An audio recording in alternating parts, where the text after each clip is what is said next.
Hello, my name is Christian Herana Solale. My student ID 25060800097. I'm a student from the Ilmu Komputer at Universitas Nusa Cendana Kupang, and today I will present and explain about recursive operation on list, palindrome checking, geometric sequences, and recursive binary search. Thank you for your attention. First, we will go into exercise 2.2 recursion on list in C#. As usual, to start a program in C#, we have to call a function call using system so that the program we are creating can run.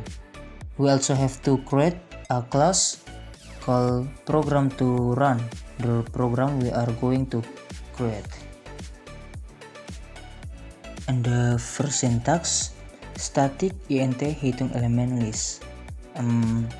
This function receives a list and return the total number of elements. And the next syntax, if lst count sama dengan 0. In this syntax, we check whether the list is empty. And the next, return 0. If the list is empty, it return 0 ke base case. And the next syntax, return 1 tambah hitung elemen. Counts one element and they continue with the remaining list. And conclusion at a point A, count element is, this function works by breaking the list into smaller part, the remaining list, and counting the elements step by step until the list is completely progress.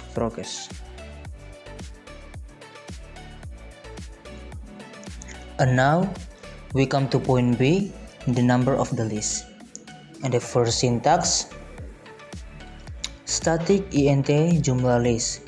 This function is used to calculate the sum of elements in a list. And the next syntax, if lst count sama dengan 0.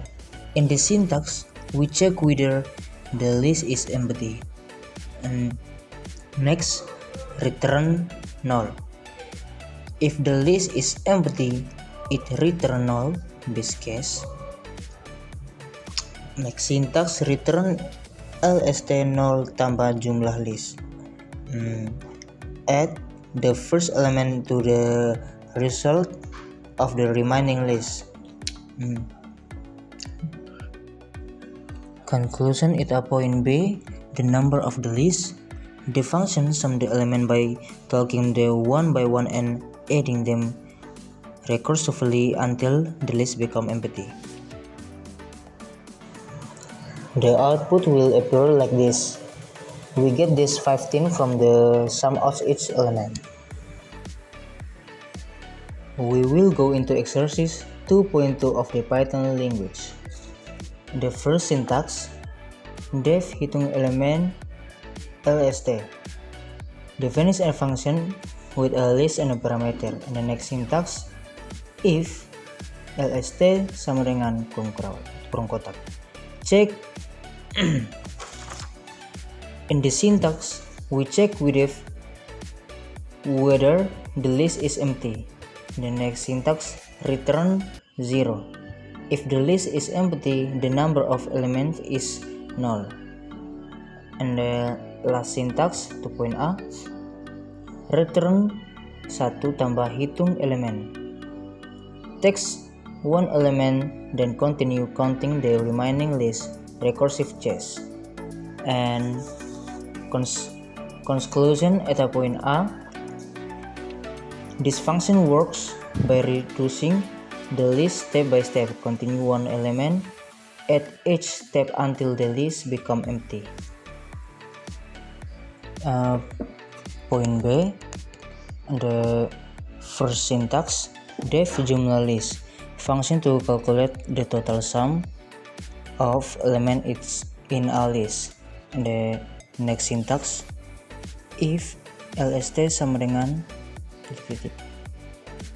In the syntax, we check whether the list is empty, and the next return null. If the list is empty, the total is 0. And the last syntax, return lst null tambah jumlah list. Takes the first element and add it to the result of the remaining list recurve. Conclusion at point B. This function sum the list by taking the first element and repeatedly adding it to the result of the remaining element until the list becomes empty. The output is the same as before, where the total of the list is obtained from the adding each element. We will go into exercise 2.3 palindrome check with C# language. As usual, to start a program in the C# we have to call a function call using system so that the program we are creating can run.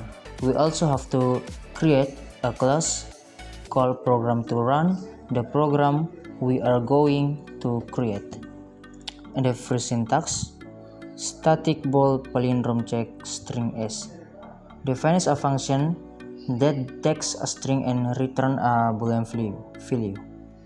And next syntax, if s length lebih kecil sama dengan 1. In the syntax, we check if the string length is 0 or 1. And the next syntax, return true. If yes, return true. And next syntax, if s0 sama dengan s length kurangi 1. Compares the first and last character. Return false. If they are not equal, then is not a palindrome.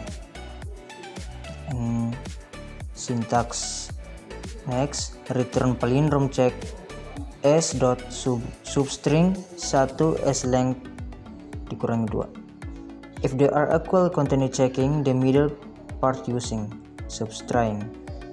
And conclusion at a point A, palindrome check. This function check a palindrome by comparing the first and last character, then recursively calling itself on the middle part of the string until the process is complete. The output is if the word is read backwards or right to left remain the same, then the output will be true. But if the word is read from right to left and the result is different, then the output is false. Next, 2.3 palindrome check Python language. And the first syntax, def palindrome check s, defines a function named palindrome check with parameter a string. And next syntax, if length s lebih kecil sama dengan 1, check if the length of the string is 0 or 1. Return true. If yes, return true because an empty string or a single character is always a palindrome base case. And next syntax, if s0 sama dengan s minus 1, compares the first character and the last character. Return false. If they are not equal, then it is not a palindrome. And the last syntax, return palindrome check s1 banding dikurang 1. If they are equally, continue checking the middle part of the string excluding the first and last character. Conclusion at a point A, Python palindrome check. This function works by comparing the first and the last character, then recursively reducing the string to its middle part until it reaches the base case. The output will be the same as in C# language. We will now move into exercise 2.4 iterative geometric series in Python. And the first syntax def direct geometry iterative n. Defines a function with parameter n.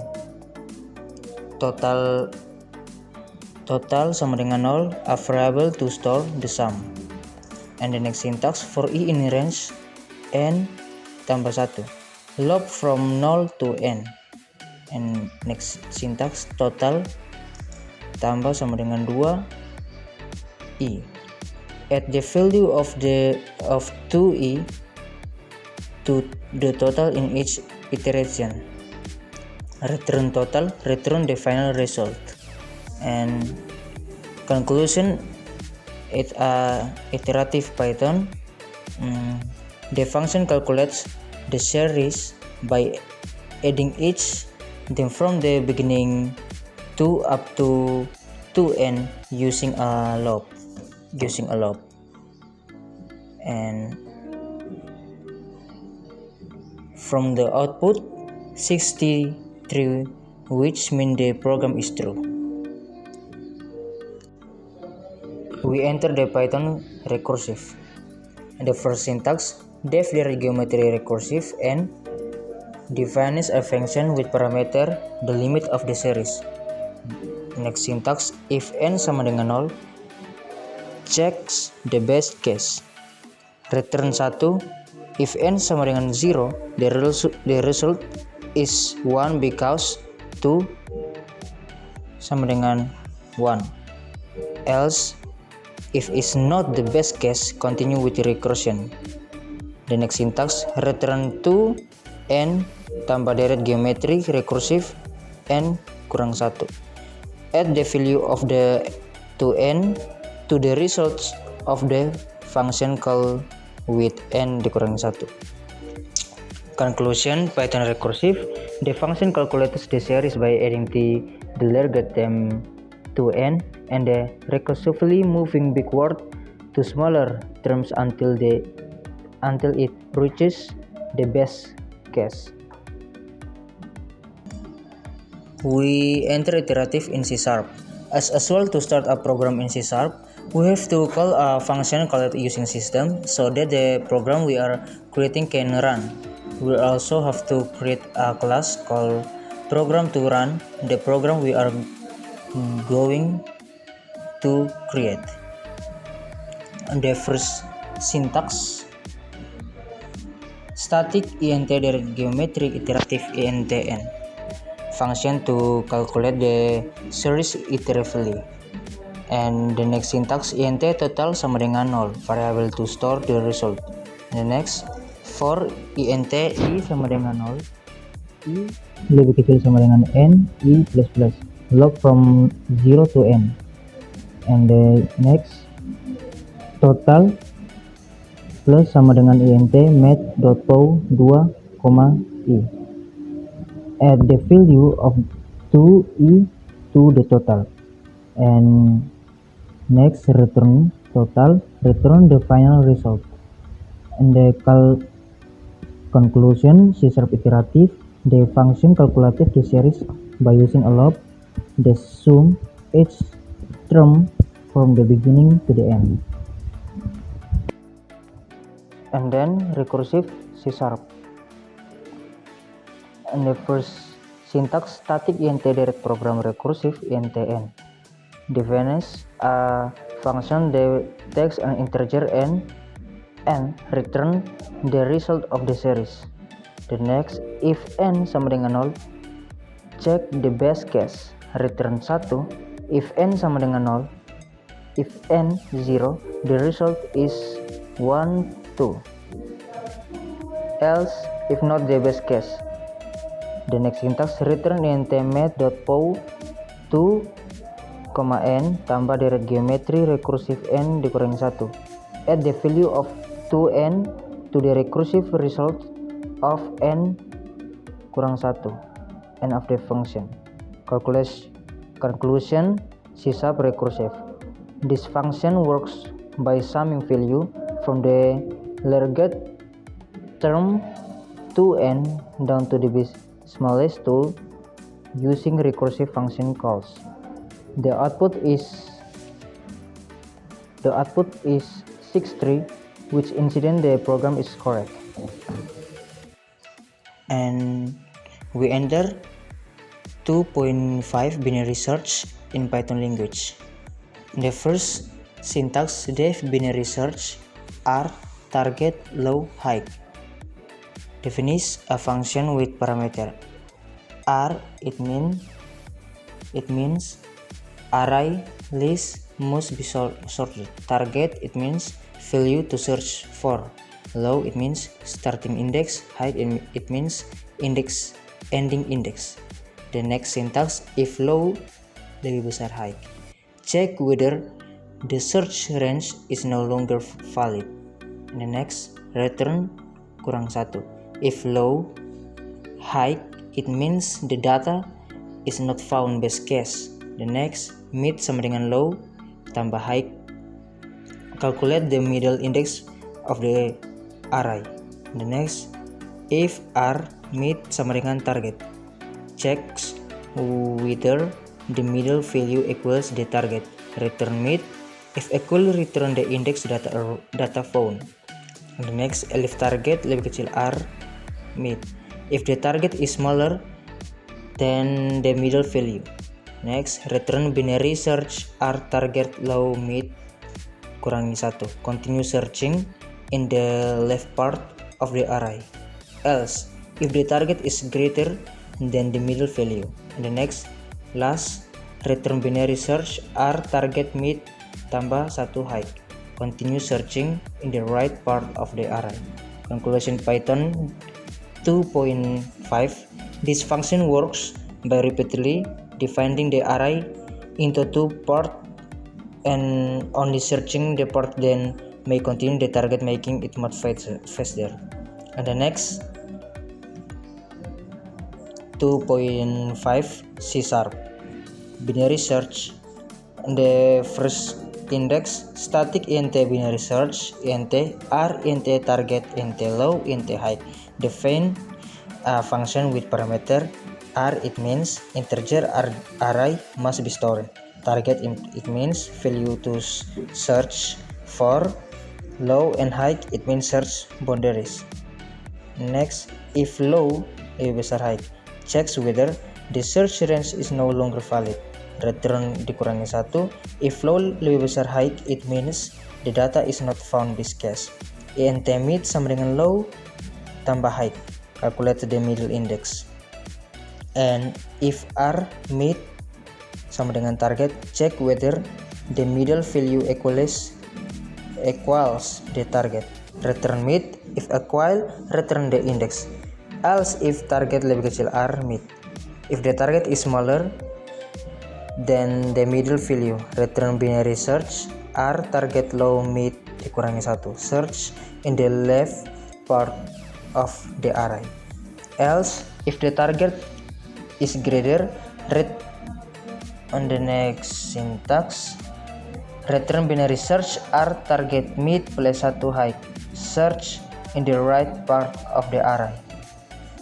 And conclusion C# the function search for data by repeatedly dividing the array into 2 parts, divide and conquer, until the target is found or no searchable part remains. That's my presentation. I apologize if there are still many shortcomings in my pronunciation. Please understand. Thank you.